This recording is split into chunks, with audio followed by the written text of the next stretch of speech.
What up, homies? Welcome back to Grand Prix World. Happy Monday, firstly, to each and every one of you. Again, I'm still behind on all the comments and everything. I've got 6 or 7 notifications in the top of my YouTube account that I haven't even looked at, so my apologies.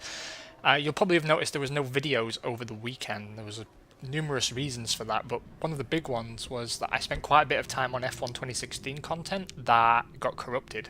I have no idea how that happened, but essentially there will be no race in Spain, and you're going to see the next thing you'll see will be qualifying in Monaco. So don't be surprised when that happens. But that doesn't affect us here. We are Grand Prix Worlding, and we're finally turning a profit. Things are starting to level off a little bit. We still need to be making more money, ideally, but that's a goal for next year. Right now, what we're chasing is two-season deals that are going to really lighten the load on the team through 2000, 2001. Primary focus has to be on this two-season works forward deal. That's going to be huge for us, genuinely huge. We also need a two-season partner deal for tires. That's important.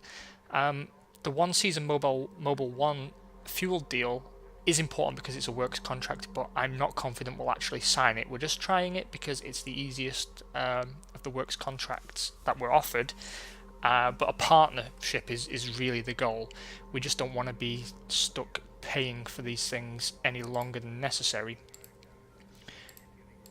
In other news, we need to ideally chase ourselves down a higher paying sponsor, and finding the right time to do that is going to prove difficult. I really want a 3 or ideally a level 4 sponsor to whom we can sell a team sponsorship arrangement that will double the amount they give us. As it stands right now, things don't look particularly good, but let's keep the faith. I don't know what livery has been generated there because none of those sponsors are with us. The only thing they've got right is the Ford logo, and that's for next year because right now we're running with Peugeot power. Everyone's unhappy, but that again is sort of to be expected, really. And there's not a huge amount we could realistically do about it. Design for next year's car is on a reasonable schedule. My aim really is to try and get this bar filled in by round 7, ideally. We're still probably not going to have a perfect design for next season, but it will be an improvement on this year, and that's the main thing. We need to be making progress on track year on year, so it still doesn't really make a lot of sense to me to go chasing incremental gains on this season's car. Let's build ourselves some spare parts. Again, our morale issues are really hampering our production capacity.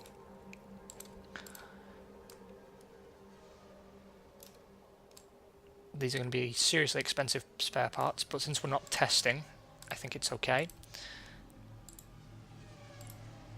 We have damage on all 3 cars, and that is a situation that is not tolerable to us. What I'm gonna do is Tora Takagi's car is gonna take prio. He's been the strongest performer thus far. That means we're gonna move him to car 2, and Deniz will be in car.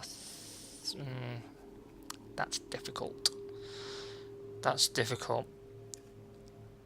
First things first, let's repair the damage on Takagi's car, which is car number 2.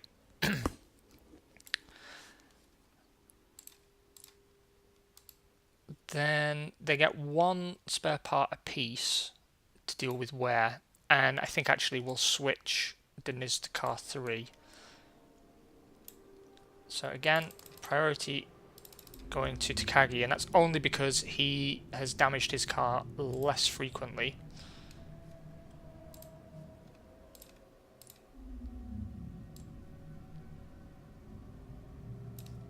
That's as good as we can do. So Deniz will be running with damage. Takagi will not, but he's still got 24% wear on his car. We have, I believe, if I recall, very little extra money available through sales, but I'm going to do it because that's a pretty good price actually, 125,000 per share, let's call it. That's an extra 500,000 that we will bank. We're not going to spend that. That is to, excuse me, ideally tide us over, boost us through the season, so we've got enough money at the end of the year to build the cars for next year. That is also a primary goal. We can sell 4%. Yeah. So we still have majority control of the team. That means we can't be fired. It's always good to maintain that. Don't be tempted to sell more, because you will be fired for almost anything, actually. You don't have to make many small recoverable errors to find yourself binned. Okay, everything else is set up as we want it. We're still not doing any VIP stuff. We're saving that for Monaco, where we're going to really push the boat out. Only progress so far has been on the Ford deal, but that's good. That's the primary one. Let's move on. No setup points to speak of. No new tyre compounds either. Let's dance. So 21 degrees and dry for qualification today. Deniz still running the soft compound, Takagi on the hards. Let's see how this pans out. Not particularly great, but again, we're not developing the car. We're still well clear of the Stewarts and the Prosts, so nothing to worry about there. The gap to the Tyrrells is a little bit bigger than I'd like to see, but they do have, particularly with Schumacher, a superior driver, and their car is just flat out better. Pole position goes to John Lacey again. Michael Schumacher will line up next to him in the Williams. It's an all-Ferrari second roll, with Coulthard being led by Hill. Shinji Nakano takes 5th for McLaren, and the Benetton of Johnny Newhouse will line up 6th. Arrow's gone a little bit off the boil compared to the last few rounds, but they're still looking fightier than I would otherwise expect.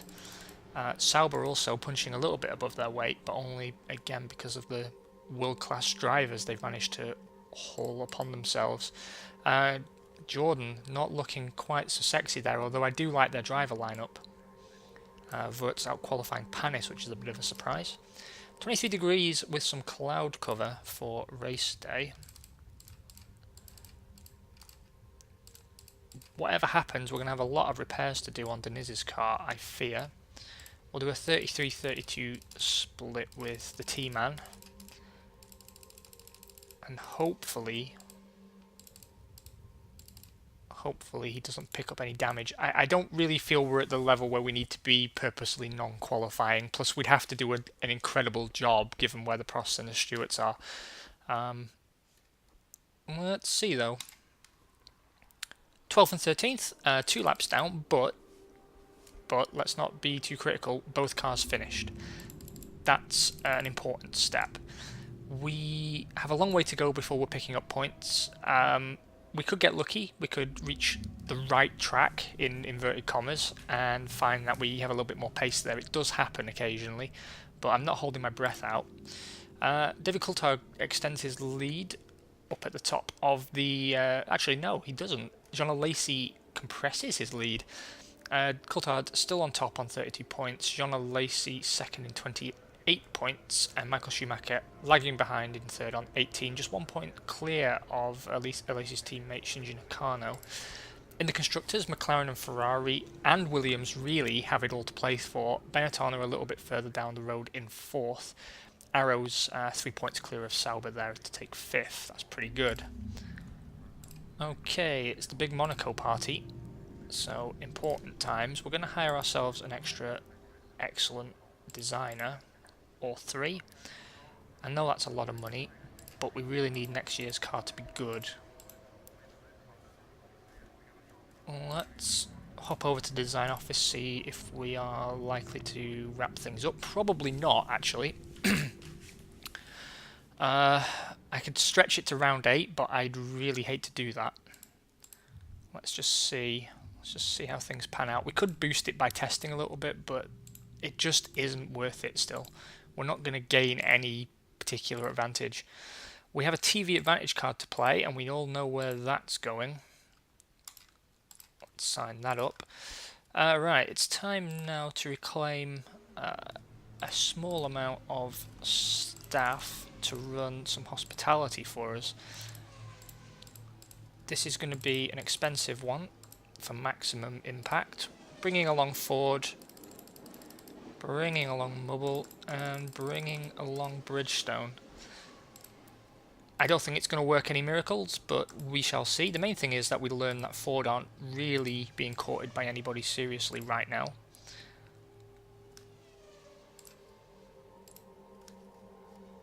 Over here we need to build some spare parts. Again, going to cost us a little bit more than I would like because we're having to supplement our production capacity. Thanks again to the Labour Duck for revealing this opportunity to us. Right, so no extra damage there. Cars 2 and 3 are the race cars. We will focus again on car 2, I think. We'll get that into... It's better to have one car in perfect condition, I think, than to sort of compromise both. And again, all I'm doing is reflecting the reality within the team. Both drivers are equal number 1. I don't normally favour either. However, in this situation, Takagi has been more consistent. He's got the best chance to obtain the best results, so he gets the best equipment. Eventually, we won't have to play favourites. And again, I should reiterate, I don't like doing it, particularly this early, but needs as must, my friends. Needs as must. Nothing else really for us to worry about, unfortunately. How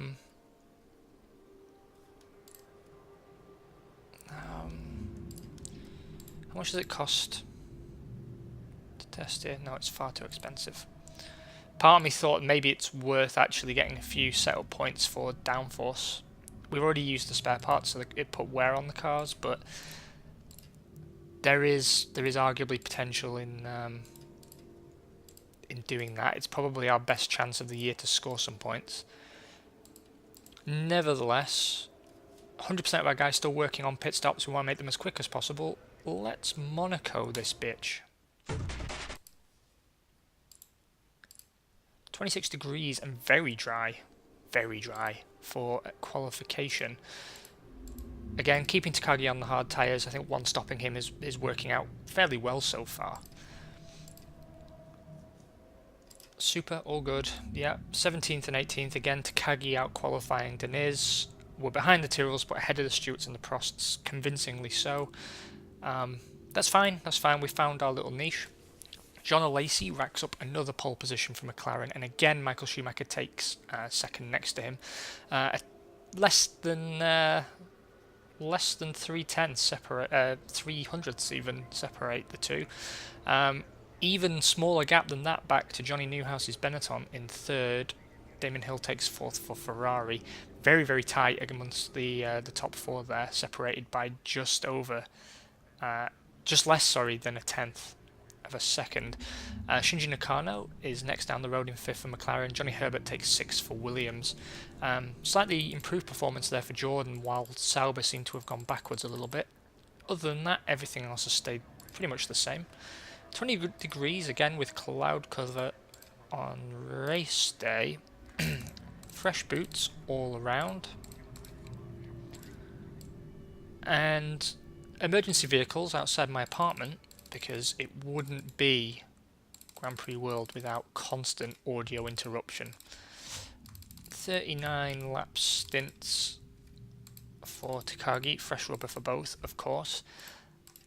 Very interested actually to see how these two develop over the course of the 3 seasons. It's still my aim to bring in some younger drivers and to try and develop ourselves some world champions rather than just sitting on pay drivers. But until we've got the backing of some more sponsors, it's going to be a tight run thing.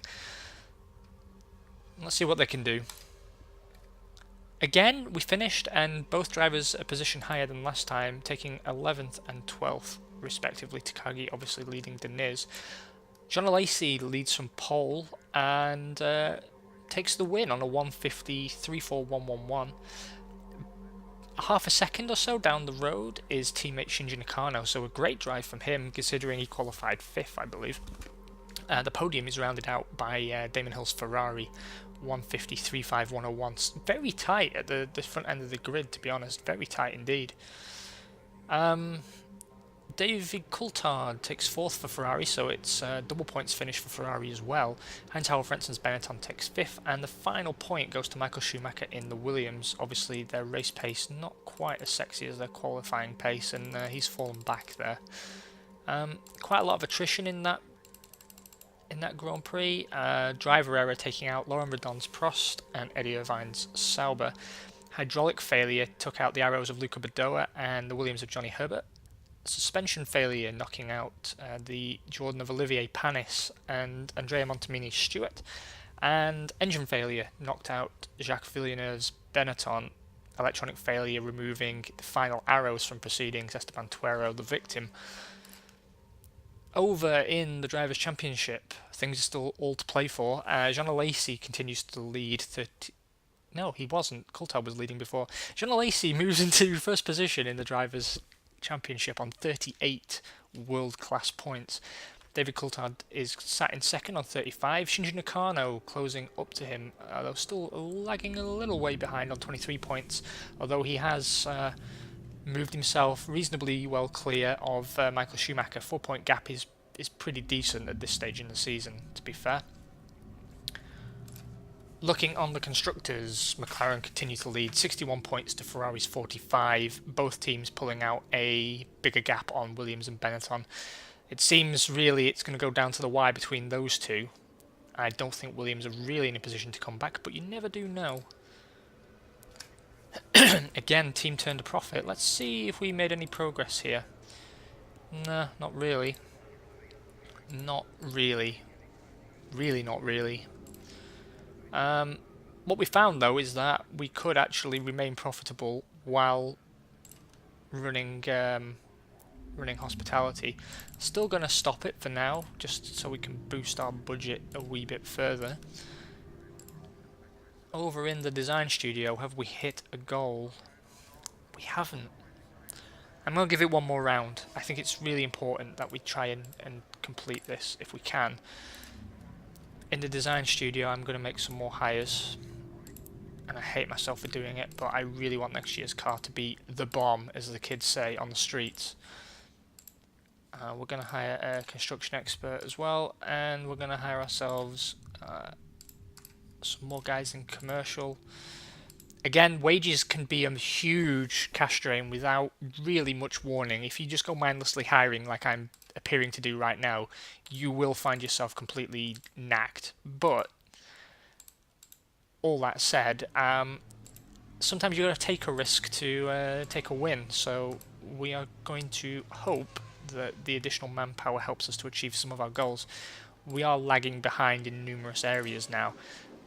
Again, I still don't think it's anything to panic about. We knew seasons 1 and 2 were going to be very, very difficult, and the main thing is that we're bringing some financial stability and security to the team. You can't win races if you're bankrupt, so I'd rather spend an extra season building the team up rather than just burning through our cash. Guys, sorry it was a short episode, but I'm going to record you an Arrows one where hopefully I'm a bit more tuned into what's going on. I've been thinking about the Arrows playthrough a little bit more.